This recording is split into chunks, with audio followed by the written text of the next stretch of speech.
에레미야가 3장 19절로 41절 말씀을 통해서 주님의 뜻은 우리가 미래와 희망을 갖는 것입니다 라는 제목으로 하나님 말씀 증거하겠습니다. 오늘이 2025년 마지막 주일입니다. 에베네셀 감사주일이라고 이름을 붙여서 우리가 지키고 있습니다. 사실은 이렇게 어떤 날짜들을 정하고 그 의미를 부여하는 것이 어떻게 생각하면 좀 무의미한 것 같은 느낌도 듭니다. 왜냐하면 다 똑같은 날이죠. 그래서 똑같은 24시간을 쓰고 똑같이 해가 뜨고 해가 지는 그런 날들을 우리가 지금 보내고 있습니다. 이제 다음 주 수요일 밤 12시가 되면 영시 예배를 드리게 되는데 마찬가지로 사실은 똑같은 날들입니다. 그래서 굳이 이런 의미들을 붙이는 것이 무슨 가치가 있을까 하는 생각들을 하게 됩니다. 근데 사실은 어떤 날을 정하고 그 날의 의미를 부여하신 것, 그것은 우리가 아니고 하나님이십니다. 이스라엘 백성들에게 하나님은 아예 달력을 만들어 주셨습니다. 이스라엘 백성들이 해방받은 그 날을 달의 그 1년의 첫 달로 만드시고 그날을 15일로 정하시고 그렇게 해서 날을 만드셨어요. 그렇게 해서 또 안식일을 정하시고 주일을 정하시고 그러면서 1년 전체의 날짜들을 정하시면서 하나님이 하시는 말씀, 나는 알파와 오메가다, 처음과 끝이다. 그러니 너의 인생 가운데 처음과 끝을 날마다 경험하면서 그 안에서 우리가 어떻게 하나님을 믿고 살아야 될지, 그래서 하나님은 때를 따라 돕는다라고 말씀하십니다. 하나님의 시간, 우리의 때가 아니라 하나님의 시간을 따라서 하나님이 도우시고 처음과 끝이 되신 하나님께서 우리의 인생길을 인도해 주신다 하는 것입니다. 그런 점에서 사실은 이 에베네셀 주일, 끝이 되는 날이죠. 이 1년의 끝이 되는 날을 통해서 우리 인생에도 끝이 있다 하는 것을 기억하는 것입니다. 하나님의 시간법에는 윤회가 없습니다. 시작하시면 그 끝으로 향하여 달려갑니다. 우리가 지금 이 끝을 향하여 달려가고 있고 임박한 주님의 재림으로 얼마 남지 않는 시간을 우리가 살고 있다라고 말하고 있습니다. 그 끝에 우리가 하나님 앞에 서는 것, 이것이 참 중요하죠. 그래서 주님이 우리를 보실 때 착하고 충성된 종이다, 이렇게 인정함을 받도록 우리가 살아가는 것, 그 의미가 있습니다. 오늘 특별히 우리가 에베네셀 감사주일 이 마지막까지 인도하신 하나님 앞에 이렇게 이름을 붙입니다. 에베네셀이라고 하는 말의 뜻은 사무엘상 7장에 보면 사무엘이 사사로 이제 세워졌을 때 블레셋이 공격을 합니다. 그 공격을 하나님께서 보시고 하늘에서 우레를 내려서 하나님이 그 전쟁에 승리하십니다. 그러니 사람끼리 싸운 전쟁이 아니라 하나님의 전쟁이었죠. 그래서 빼앗겼던 모든 땅을 다시 회복하고 그 전쟁에서 승리하고 평화를 주시는 그 일들이 있습니다. 이것을 기념해서 큰 돌을 거기다가 세우고 그리고 나서 에베네셀이라고 이름을 붙였습니다. 이 에베네셀이라는 뜻은 도움의 돌이라고 하는 뜻입니다. 하나님이 여기까지 도와주셨다라고 하는 뜻입니다. 우리가 에베네셀 감사주일이라고 이름을 붙이는 것은 하나님이 지금 여기 이 시간까지 우리를 도와주시고 우리를 인도해 오셨다라고 하는 것을 기억하면서 하나님께 감사를 드리는 이 주일 예배를 드리고 있습니다. 올 한 해 하나님이 영시 예배를 통해서 우리에게 약속의 말씀을 주셨습니다. 여호수아 1장 1절부터 9절까지의 말씀인데 그 말씀 중에 우리가 3절부터 8절까지 우리 같이 한번 다시 되새기는 마음으로 읽어봅시다. 시작. 내가 모세에게 말한 바와 같이 너희 발바닥으로 밟는 곳은 모두 내가 너희에게 주었노니 곧 광야와 이 레바논에서부터 큰 강 곧 유브라데 강까지 해쪽 속에 온 땅과 또 해지는 쪽 대까지 너희의 영토가 되리라. 내 평생에 너를 등이 대적할 자가 없으리니 내가 모세와 함께 있었던 것 같이 너와 함께 있을 것임이니라. 내가 너를 떠나지 아니하며 버리지 아니하리니 강하고 담대하라. 너는 내가 그들의 조상에게 맹세하여 그들에게 주리라 한 땅을 이 백성에게 차지하게 하리라. 오직 강하고 극히 담대하여 나의 종 모세가 내게 명령한 그 율법을 다 지켜 행하고 우로나 좌로나 치우치지 말라. 그리하면 어디로 가든지 형통하리니 이 율법책을 내 입에서 떠나지 말게 하며 주야로 그것을 묵상하여 그 안에 기록된 대로 다 지켜 행하라. 그리하면 내 길이 평탄하게 될 것이며 내가 형통하리라. 하나님이 우리에게 이 약속의 말씀을 주시면서 약속을 성취하고 그것을 유산으로 물려주라 하는 제목의 말씀을 주셨습니다. 하나님의 약속을 우리가 성취한 것만 우리가 유산으로 물려줄 수 있습니다. 관념은 내 자녀에게 그리고 같은 셀 안에 있는 식구들에게 유산으로 줄 수가 없습니다. 내 것만 줄 수 있습니다. 사도행전 3장에 보면 베드로와 요한이 성전 미문에 앉아있는 안진뱅이를 향해서 내게 있는 것을 내게 주노니 나사렛 예수의 이름으로 일어나 걸으라 라고 말합니다. 그냥 간절한 내 마음의 소원을 내가 너한테 말한다. 이걸로는 능력이 나타나지 않습니다. 내 안에 있는가? 예수의 이름의 능력이 내 안에 있는가? 그러니까 내게 있는 것으로만 역사가 나타납니다. 내가 성취한 것, 내가 이룬 것, 그것만 내 자녀에게 줄 수 있고 내가 성취한 것만 다른 세런들에게 그것이 무엇인지를 간증할 수 있습니다. 관념이나 들은 말로 갖고서는 아무것도 능력이 나타날 수 없는 것입니다. 약속을 성취하는 것, 우리 발바닥으로 밟아야 합니다. 내가 경험하고 그것을 내가 성취를 해야 됩니다. 그럴 때 하나님이 주시는 약속이죠. 평생에 너를 당할 자가 없다. 내가 너와 함께 할 것이다. 그러니 너는 모세가 너에게 준 그 말씀을 다 듣고 그대로 다 지켜 행하라. 내가 너를 형통하게 할 것이다 하는 말씀을 주셨습니다. 우리가 그 말씀을 갖고 올 한 해 정말 발바닥으로 밟는 심정으로 매주일 주시는 약속의 말씀을 또 날마다 주시는 큐티 말씀을 붙잡고 우리가 그것을 이루며 성취하며 달려왔습니다.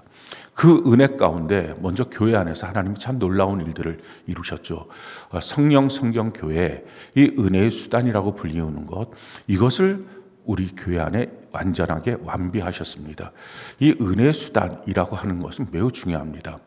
우리가 하나님께 때를 따라 돕는 은혜를 얻기 위하여 하나님께 나아가라 라고 성경은 우리에게 말하고 있습니다.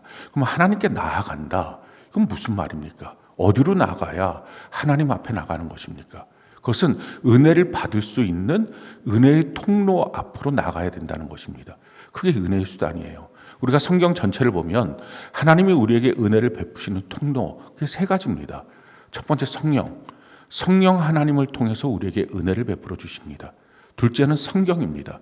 우리가 성경을 읽게 될 때, 또 말씀을 듣게 될 때 그것을 통해서 하나님의 은혜를 우리에게 부어주십니다. 은혜라는 것은 갚을 길 없는, 받을 자격 없는 내게 베푸시는 하나님의 사랑입니다. 그러니 교회를 나와도 정말 그 진짜 사랑을 만난 자가 있는가 하면 그냥 교회를 다니고 있는 사람이 있어요. 그 종교인이라 그러죠. 관념 속에 있는 것. 하나님에 대한 지식도 어느 정도 있습니다. 알고 있습니다. 근데 사랑을 만난 적은 없는 거예요. 갚을 길 없는 그 사랑. 이 사랑을 만나면 사람이 달라져요. 어렸을 때서부터 부모의 사랑을 받지 못하고 큰 사람. 정말 그래요. 그 사람들은 자기 자녀를 낳아도 사랑을 줄 줄을 모릅니다. 받은 게 없으니까 나갈 게 없는 거예요. 근데 부모의 사랑을 받고 제대로 컸으면 자녀를 어떻게 사랑해야 될 줄 압니다. 다른 사람의 사랑을 받고 있으면 그 사랑을 어떻게 줄 그걸 또 알게 됩니다. 그러니까 사랑이라고 하는 것은 하나님의 은혜, 이게 좀 마이크가 좀 많이 이상한데요. 이 은혜, 이것을 받지 않으면 은혜로운 삶을 살아갈 길이 전혀 없는 것입니다. 성령을 통해서 하나님의 은혜를 받을 수 있죠. 성경을 읽고 하나님의 말씀을 들음을 통해서 은혜를 또 받을 수 있습니다. 교회 공동체 안에서 우리가 하나님의 은혜를 받을 수 있습니다. 이 성령 성경 교회, 이것이 세 가지 은혜의 수단이라고 말할 수 있습니다. 그것이 우리 교회 안에 올해 완비가 되었습니다. 작년까지 모든 성도들이 성경 읽기 또 말씀을 반복해서 듣는 거 유튜브를 통해서 이와 같은 일을 약 90% 이상의 성도들이 그걸 하고 있습니다. 그걸 우리가 다 하고 있는 일들을 통해서 이제 낯설지 않는 일이 된 것입니다. 이걸 하는 것이 중요하죠. 아무리 교회 안에 그런 시스템이 완비되어 있어도 자기가 안 하면 그건 자기 거가 아닌 거예요. 그러니까 돼 있다고 해서 무조건 교회를 다니면 다 되는 게 아니라 자기가 해야 되는 것입니다. 마찬가지로 우리가 올해 셀교회 완성이라고 하는 과제를 갖고 달려왔습니다. 셀장셀 같은 경우는 99점이라고, 또 일반 셀들은 90점 평균적으로 그렇게 되어서 셀교회를 통해서 말씀과 사랑을 같이 나눌 수 있는 구조가 이루어졌습니다.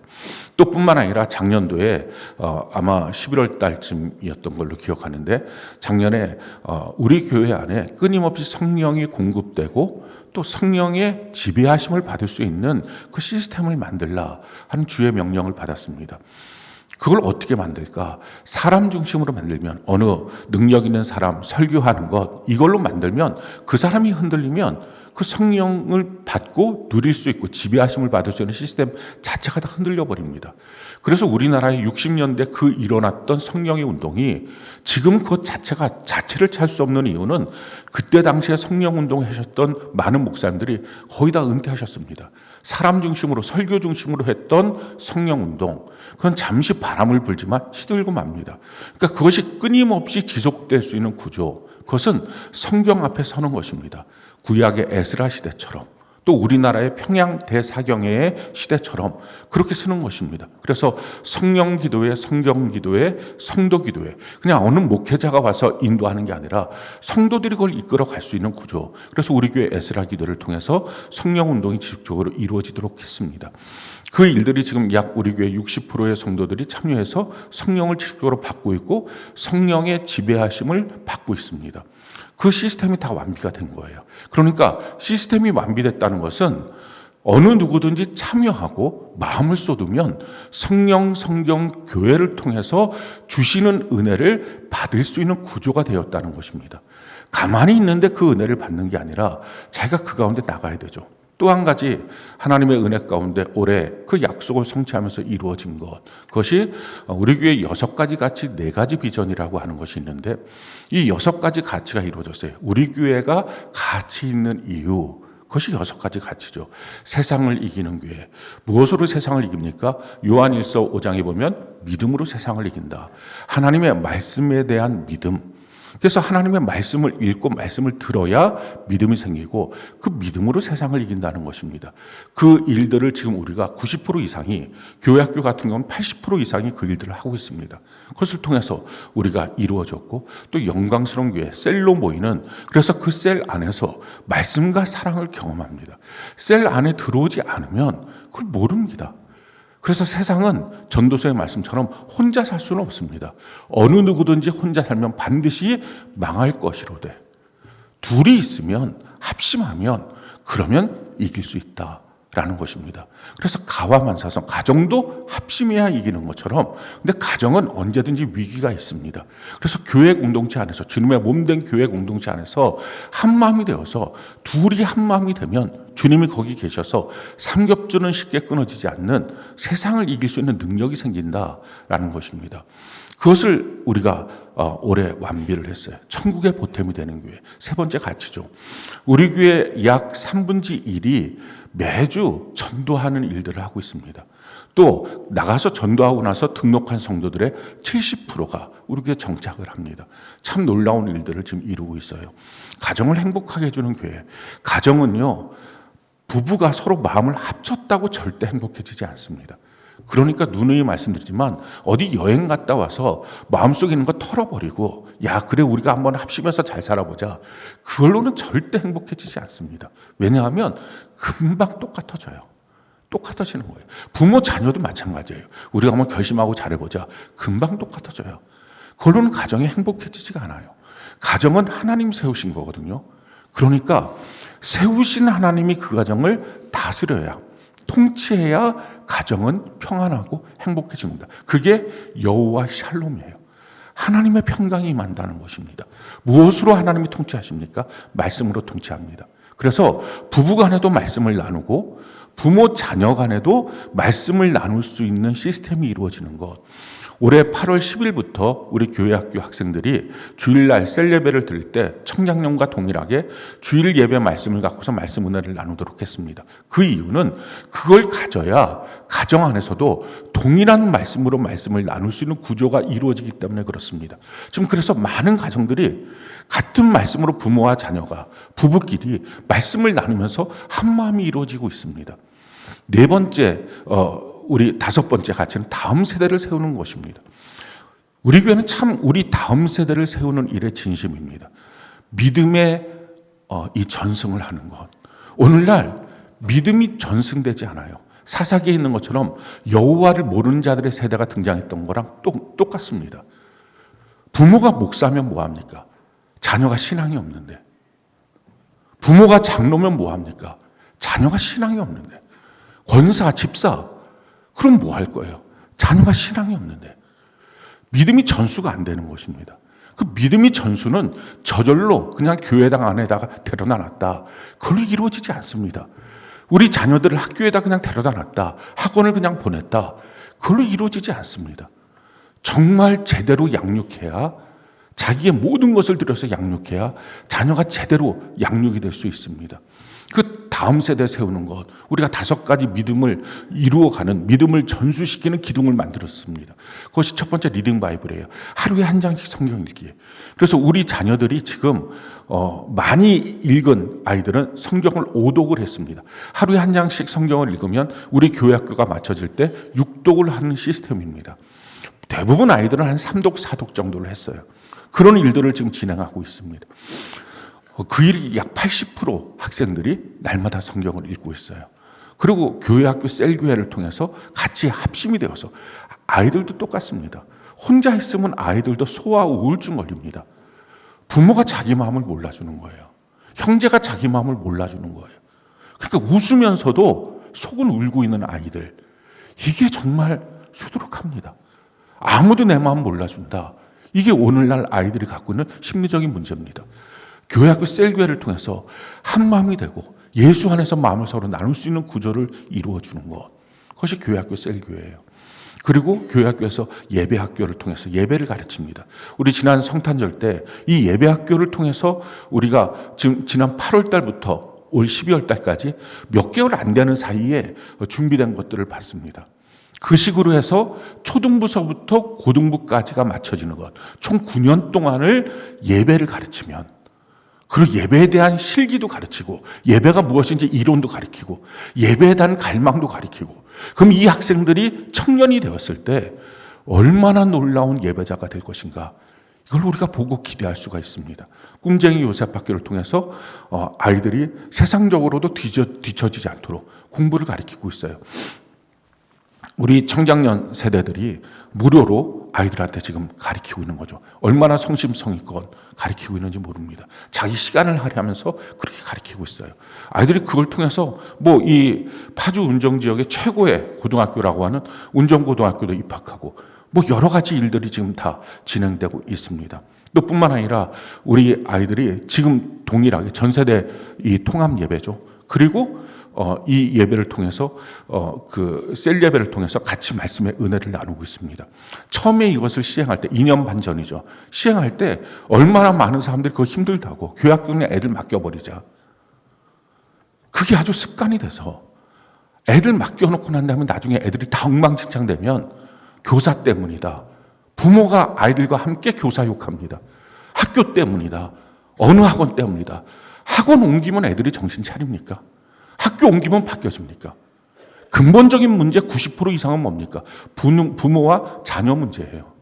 근데 부모가 자녀를 몰라요. 그러니까 방치된 상태로 있는 것입니다. 예배 시간에 보라는 것입니다. 자기 자녀가 어떤 상태인지. 그리고 본을 보여주라는 것입니다. 원래 자녀들은 부모의 뒷모습을 보고 자라나거든요. 근데 부모의 뒷모습을 보고 자라날 틈이 없습니다.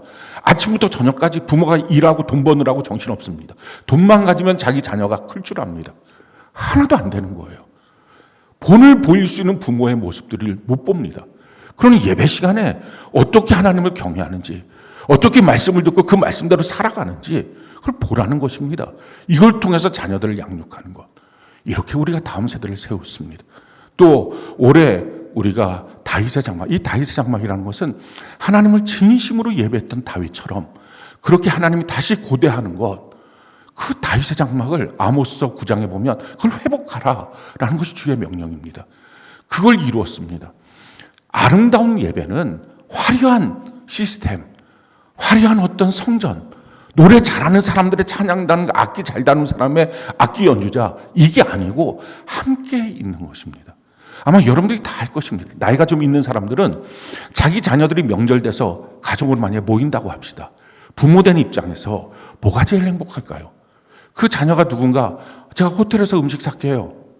가서 음식을 먹는데 자녀들끼리는 서로 반목하고 시기하고 질투하고 다투고 부모 앞에서도 막 주먹질하고, 어느 부모가 그걸 좋아합니까? 정말 그들이 모여서 별로 뭐 대단한 거 먹지도 않으면서도 너무 그렇게 깔깔거리고 웃고 자녀들끼리 그렇게 화목하고 행복하고, 그게 정말 부모 마음을 흐뭇하게 합니다. 우리가 지금 하나님 아버지께 나와서 예배합니다. 하나님이 받으시는 예배의 특징, 그건 함께해요. 함께하는 마음이 있는 것. 우리 교회 주일날 예배를 위해서 50개의 셀과 15개의 봉사팀이 다 주일을 정점으로 함께합니다.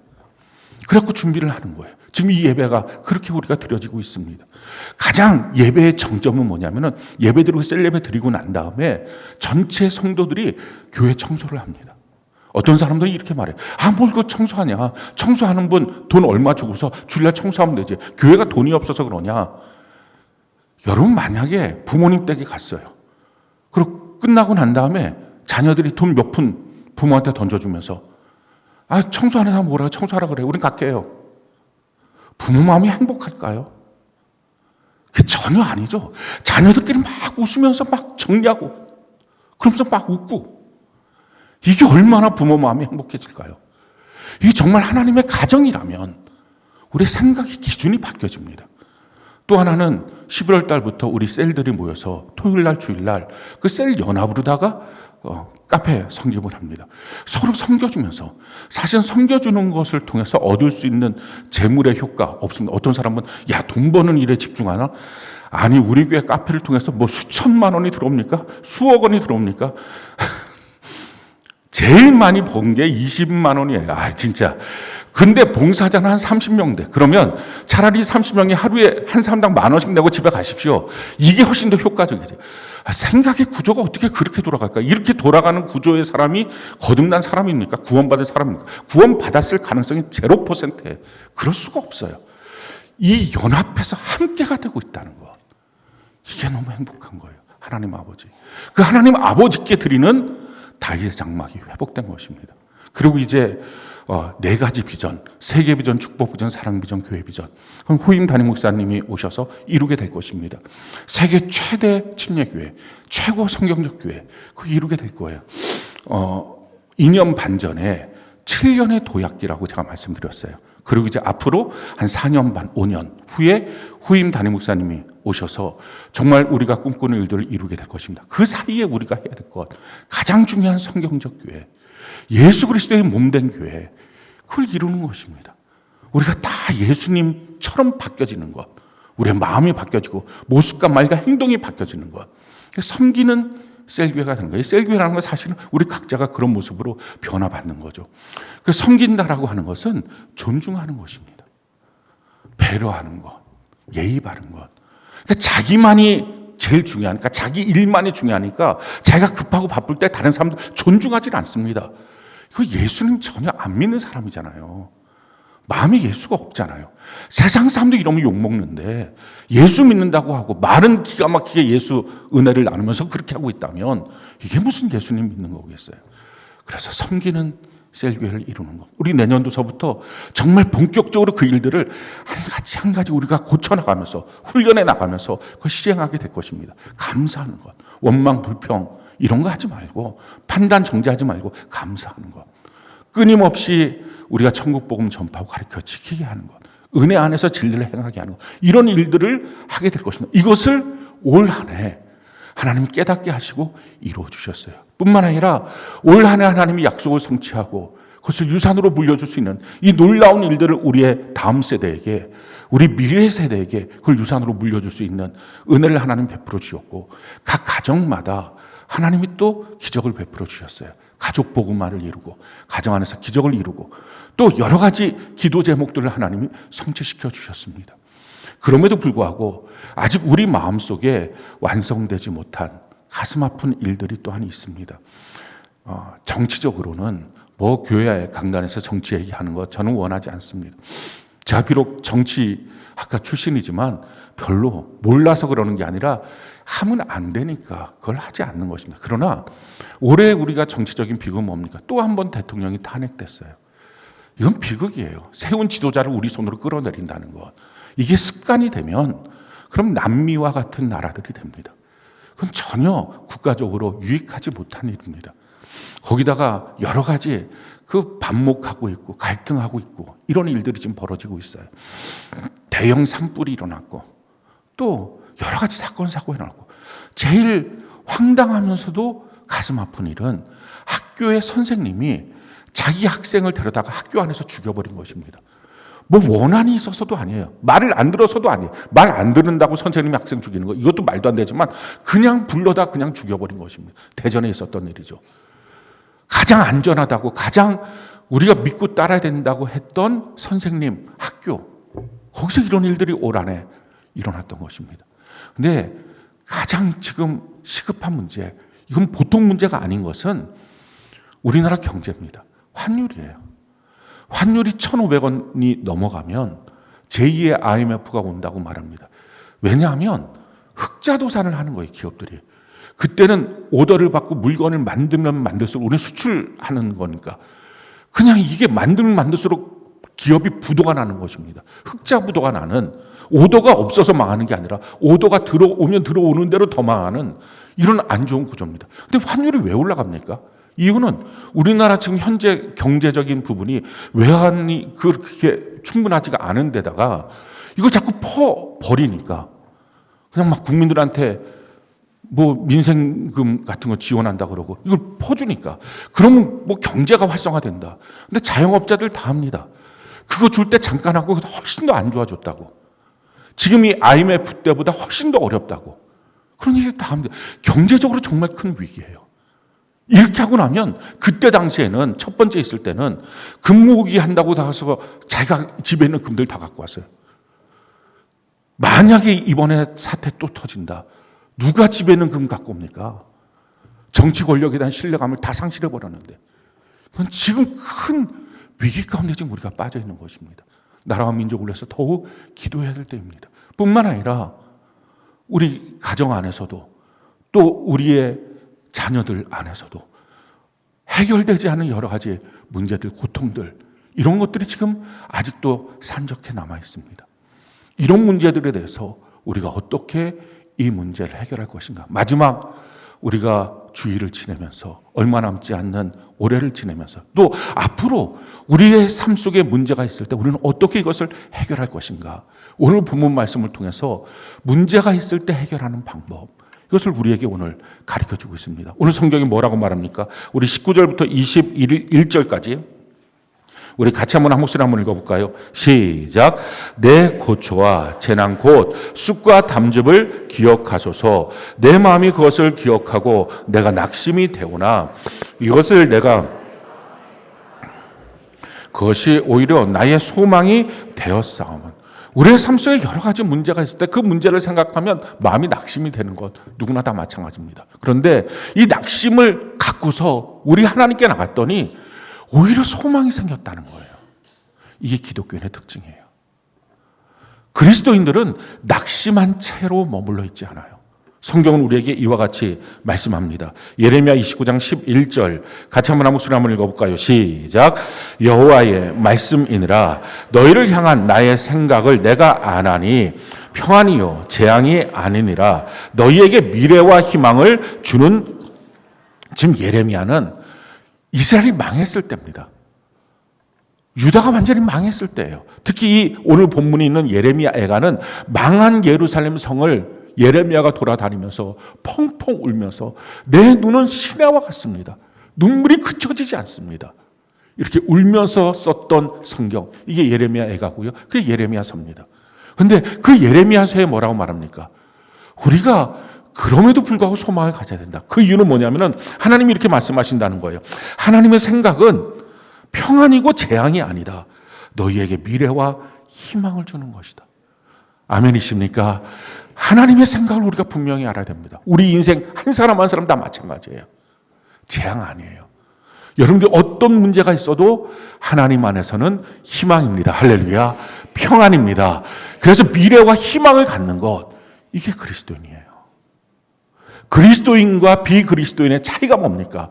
환경의 어려움 속에 비그리스도인들은 자살을 생각합니다. 못 살겠다고 말합니다. 근데 그리스도인들은 미래와 희망을 갖습니다. 왜 우리는 이런 상황에서 미래와 희망을 가질 수 있을까요? 그 근거가 뭡니까? 환경에서부터 나오는 것이 아니에요. 오늘 성경이 우리에게 이렇게 말합니다. 오늘 22절부터 24절까지 우리 같이 한번 한 목소리 한번 읽어볼까요? 22절부터 24절까지 같이 한 목소리 시작. 여호와의 인정 궁율이 무궁하심으로 우리가 진멸되지 아니함이니이다. 이것들이 아침마다 새로우니 주의 성실하심이 크시도소이다. 거기까지요. 하나님 때문이에요. 우리가 아무리 어렵고 힘들어도 하나님의 인자와 긍휼이 있다. 이게 너무 크다. 무궁하다. 하나님의 성실하심이 있다. 이것이 너무 무궁하다. 너무 크다. 이것 때문에 우리는 소망이 있다라는 것입니다. 사랑하는 성도 여러분, 지금 여러분의 환경이 어떤 환경이든지, 그런데 처지가 어떻든, 경제적인 문제든지, 질병의 문제든지, 가정의 관계의 문제든지, 또는 우리나라 정치적인 문제, 경제적인 문제, 어떤 문제가 있어도 그리스도인들은 이 소망을 갖습니다. 하나님 때문에 우리는 소망이 있습니다. 할렐루야. 하나님의 그 인자와 궁휼하심 때문에, 하나님이 우리에게 베푸시는 그 놀라운 성실하심 때문에 우리는 소망이 있습니다. 라고 고백하는 거예요. 그래서 하나님 안에서 소망을 갖고 미래와 희망을 갖는 은혜가 넘치길 바랍니다. 자, 그렇다면 구체적으로 하나님의 그 놀라운 인자와 긍휼, 그 미래와 희망을 가지라는 그 말씀의 그 약속의 성취가 어떻게 하면 우리에게 이루어질 수 있는가 하는 것입니다. 많은 사람들이 하나님 안에서 소망을 갖습니다. 기대를 합니다. 그래서 어렵고 힘들 때 가서 기도도 합니다. 근데 하나님의 도우심을 받는 사람들은 극소수예요. 왜냐하면 길을 몰라서 그래요. 어떻게 도움을 받는지, 하나님께 나가서 도움을 받아야 되는데 하나님은 과연 어떤 식으로 도와주시는지 그걸 모르는 거예요. 그러니까 도움을 받을 방법이 없으니까 몇 번 기도하다가 좌절하고 해봤자 소용없다. 그런 마음을 갖고 신앙생활하면서 불신앙이 점점 커집니다. 사랑하는 성도 여러분, 하나님 안에서는요, 하나님이 우리에게 미래와 희망을 주신다. 그러면서 어떻게 하나님이 그 미래와 희망을 우리에게 주시는지에 대한 길도 가르쳐 주셨어요. 그 길로만 가야 돼요. 다른 거 없어요. 하나님의 길로 걸어가는 은혜가 있기를 바랍니다. 자, 오늘 두 가지를 하나님 우리에게 말씀해 주셨어요. 첫 번째, 어떻게 하나님이 우리를 도와주시는 길을 우리가 얻을 수 있는 것인가? 24절부터 26절까지 우리 같이 한번 목소리 한번 읽어볼까요? 시작. 내 심령에 이르기를 여호와는 나의 기업이시니 그러므로 내가 그를 바라리라 하도다. 기다리는 자들에게나 구하는 영혼들에게 여호와는 선하시도다. 사람이 여호와의 구원을 바라고 잠잠히 기다림이 좋도다. 첫 번째, 하나님의 도우심을 받는 방법. 여러분들 가정의 문제든지, 경제적인 문제든지, 질병의 문제든지, 자녀의 문제든지, 신앙의 문제든지 다 마찬가지예요. 하나님의 도우심이 필요하다면, 하나님이 날 도와주실 거다라고 하는 기대와 소망이 있다면 하나님의 도움을 받는 방법, 첫 번째, 하나님을 기다리는 거예요. 자, 그러면 하나님을 기다린다. 이게 뭐예요? 그냥 가만히 그냥 집에 누워서 하나님이 날 도와주시지, 언제쯤 도와주시나 눈 껌벅거리고, 그건 절대 하나님이 그런 식으로 말씀 안 하셨어요. 어떻게 하나님의 도우심을 받는데 우리는 기다려야 될 것이니까. 기다림의 방법이 뭔가? 성경은 우리에게 이렇게 말합니다. 시편 37편 3절로 8절 세 번역으로 우리 같이 한번 한 목소리 한번 읽어볼까요? 시작. 주님만 의지하고 선을 행하여라. 이 땅에서 사는 동안 성실히 살아라. 기쁨은 오직 주님에게서 찾으라. 주님께서 내 마음의 소원을 들어주신다. 내 갈 길을 주님께 맡기고 주님만 의지하여라. 주님께서 이루어 주실 것이다. 너의 의를 빛과 같이 너의 공의를 한낮의 햇살처럼 빛나게 하실 것이다. 잠잠히 주님을 바라고 주님만을 애타게 찾으라. 가는 길이 언제나 평탄하다고 자랑하는 자들과 악한 계획도 언제나 이룰 수 있다는 자들 때문에 마음 상해하지 말아라. 노여움을 버려라. 격분을 가라앉혀라. 불평하지 말아라. 이런 것들은 오히려 악으로 기울어질 뿐이다. 자, 하나님을 기다린다는 것. 기다리면 기다리는 자에게 하나님은 구원을 주십니다. 기다리는 자에게 하나님은 응답을 주십니다. 기다리는 자에게 하나님은 놀라운 하나님의 미래와 희망의 사건들을 우리에게 공급해 주십니다. 자, 그럼 하나님을 기다린다는 게 뭐예요? 우리 시편 37편 3절 8절에 3절에 보니까 주님만 의지하고 선을 행해라. 이 땅에서 사는 동안 성실히 살아라. 기다린다는 것은 그냥 가만히 누워있는 게 아니라 내게 지금 주신 그 일을 성실히 하는 것. 이게 첫 번째예요. 두 번째 뭐합니까? 기쁨은 오직 주님에게서 찾으라. 다른 데서 뭔가 기쁨을 얻으려고 애쓰지 말고 주님에게서 찾으라. 그리고 5절에 보니까 내 갈 길을 주님께 맡기고 주님만 의지하여라. 주님께서 이루어 주실 것이다. 사랑하는 성도 여러분, 지금까지 여러분들의 방법대로 했잖아요. 근데 안 된 거잖아요. 그래서 문제가 된 거잖아요. 그런데 여전히 자기 생각과 자기 방법대로 더합니까? 미련한 거 아닙니까? 그렇게 하지 마세요. 오늘 주님 뭐라고 말합니까? 너의 갈 길을 주님께 맡기고 주님만 의지해라. 그럼 주님이 이루어 주신다. 그러니까 주님께 너의 길을 맡기라는 얘기는 주님의 방법대로 이제부터 해봐라 라는 것입니다. 제대로 주일 성수해보고 제대로 하나님께 예배 드려보고 제대로 성경 큐티해보고 언제까지 자기의 것을 이루기 위해서 자기가 지금까지 살았던 방식대로만 살지 말고 길 바꿔봐라. 주님께 한번 주님의 길대로 살아가 봐라. 그러면 주님이 이루어 주신다라는 거예요. 주님이 이루어 주시는 그 길, 그걸 누리는 것입니다. 그리고 원망하고 불평하지 말라.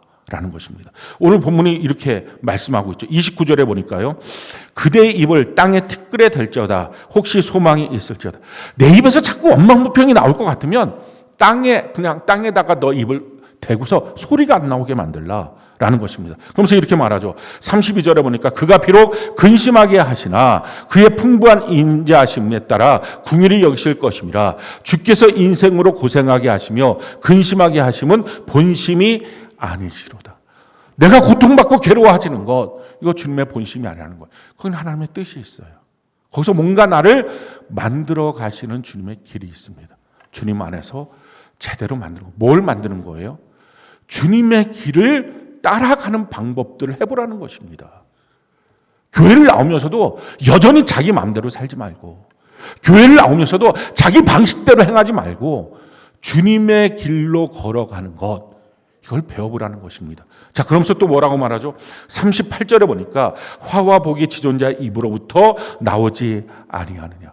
결국 내 인생을 결정하는 것. 화냐 복이냐. 이건 나의 노력의 결과의 문제가 아니라 주님의 입에서 나온다. 따라서 주님 앞에 제대로 반듯하게 칭찬받도록 살아가는 은혜가 있기를 바랍니다. 이게 주님을 기다리는 거예요. 내가 누군가를 기다린다고 했을 때 그의 마음에 들도록 하면서 기다려야지, 나는 내 마음대로 하고 있으면서 기다렸다. 그건 기다리는 게 아닙니다. 방치하는 것입니다. 우리 주님 마음에 들도록 우리의 시간을, 우리의 삶을 살아가는 은혜가 있기를 바랍니다. 자, 두 번째 해야 될 게 무엇입니까? 40절, 41절. 우리 같이 한번 한 목소리 한번 읽어볼까요? 시작. 우리가 스스로 우리의 행위들을 조사하고 여호와께로 돌아가자. 우리의 마음과 손을 아울러 하늘에 계신 하나님께 들자. 하나님은 깨끗한 자를 쓰십니다. 더러움은 안 써요. 디모데후서에 그래서 깨끗한 자를 하나님 쓰신다는 것입니다. 특히 그 마음이 더러운 자, 마음이 부패한 자 하나님 쓰지 않아요. 마음을 뒤바꾸는 회개가 반드시 필요합니다. 그냥 일이 급하다고 하나님이 도와주는 게 아니라 그 마음을 다 뒤바꾸는 것. 하나님 앞에 우리의 마음을 살펴보고 하나님 앞에 우리의 마음을 하나님께 들어놓자. 내가 이렇게 변화받기를 원합니다 하고 바뀌라라는 것입니다. 내 마음이 바뀌지 않는 한 하나님 우리를 사용하지 않습니다. 신앙생활은 한마디로 말하면 이렇게 말하고 있죠. 베드로전서 1장 9절 같이 한번 한번 읽어볼까요? 시작. 믿음의 결국 곧 영혼의 구원을 받음이라. 영혼의 구원, 마음의 구원. 여러분 신앙생활은요 구원받기 위해서 교회 오는 거거든요. 그리고 그 구원의 완성이 천국 가는 것입니다. 근데 구원이 뭐냐? 마음의 구원이에요. 겉모습이 아무리 그리스도인처럼 보여도 마음이 더러워서 세상 사람 같으면 결국 드러나요. 뭘로 드러나요? 그 말로 드러나요. 그래서 그 말이 공동체를 더럽혀요. 부패시켜요. 행위로 드러나요. 그래서 가정을 더럽혀요. 그러니까 우리의 이 마음을 부패한 마음이 있는 채로 내버려 두면 안 돼요. 이것을 바꿔야 돼요. 이걸 깨끗이 해야 돼요. 우리의 마음이 왜 중요합니까? 신앙생활은 결국은 마음이 바뀌는 거예요. 마음이 안 바뀌는 것은 신앙생활이 아니에요. 왜 마음이 중요합니까? 이유는 하나님의 말씀을 들을 때 믿음이 우리 마음에 들어오고요. 그 믿음과 함께 예수 그리스도께서 우리 마음에 계십니다. 성경은 우리에게 이렇게 말해요. 에베소 3장 17절로 21절 우리 같이 한번 목소리 한번 읽어볼까요? 시작. 믿음으로 말미암아 그리스도께서 너희 마음에 계시게 하시옵고 너희가 사랑 가운데서 뿌리가 박히고 터가 굳어져서 능히 모든 성도와 함께 지식에 넘치는 그리스도의 사랑을 알고 그 너비와 길이와 높이와 깊이가 어떠함을 깨달아 하나님의 모든 충만한 것으로 너희에게 충만하게 하시기를 구하노라. 우리 가운데서 역사하시는 능력대로 우리가 구하거나 생각하는 모든 것에 더 넘치도록 능히 하실 이에게 교회 안에서와 그리스도 예수 안에서 영광이 되도록 영원 무궁하기를 원하노라. 아멘. 믿음으로 말미암아 말씀을 들을 때 믿음이 우리 마음에 들어와요.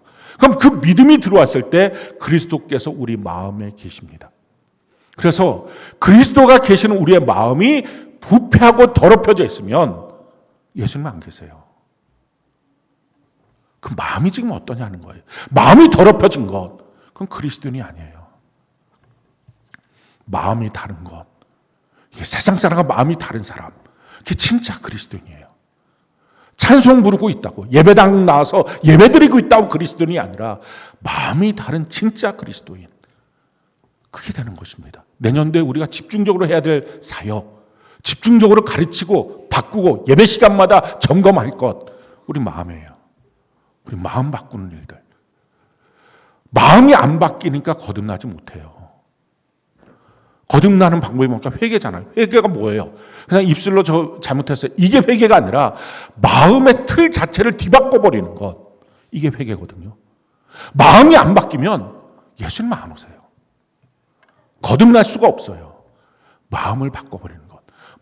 우리 마음을 주님이 계시도록 우리의 마음을 바꾸는 것. 그렇게 마음이 바뀌어지고 나면 그럼 어떤 놀라운 일이 생겨요? 20절에 보니까 에베소 3장 20절에 우리 가운데서 역사하시는 능력대로 우리가 구하거나 생각하는 모든 것에 더 넘치도록 능히 하시는 분이에요.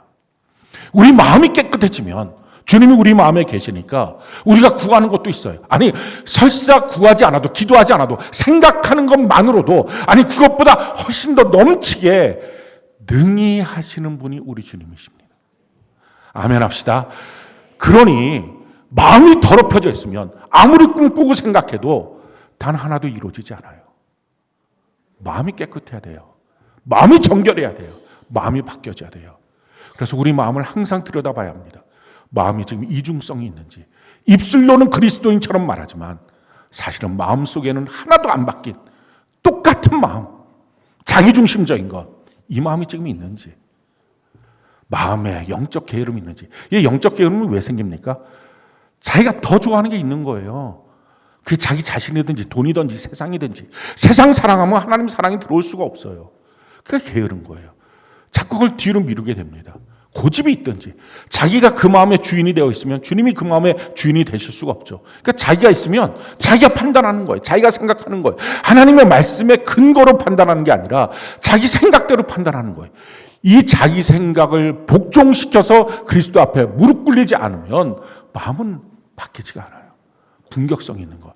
자기 죄를 건드려 놓으면 그냥 확 원망하고 불평하고 대적하고 이런 일들이 우리 마음속에 일어나고 있는 것을 면밀히 살펴봐야 합니다.